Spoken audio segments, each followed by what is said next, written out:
Impakaamo ni Police Captain Sigman Benigno iti PNP sa Nicolas ang nakaawat da iti award kalpasan ang nagrescue da iti 8 a pamilya iti barangay 24 nagrebkan sa Nicolas, Ilocos Norte kuna ti hepe apakadayawan launay ang makaawat iti kastoy a pamadayaw manipod iti Police Regional Office 1 mainaig iti daytoy ket pinadayawan pa iti hepe dagiti kakadwa na nagrescue kas iti BFP sa Nicolas ken MDRRMO San Nicolas. DJ may sa personnel tayo, DJ regional office ita, napan na rineceive personally tay award tayo.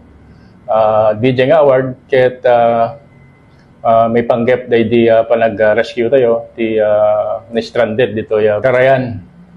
Mismo nga sinupervise dito ni Apo Mayor tayo, Honorable Edmar Bingbong Bunwan, kadwa mi pay ti MDRRMO, BFP, ken dagiti daduma pay nga barangay officials. Gapo iti daytoy ket ginutigot iti hepe ti pulisya dagiti amin nga umili nga agtawag laeng iti numero 911 tapno iti kasta ket alisto iti panangrescue kadakwada ken kasta payen a panagrespondeda.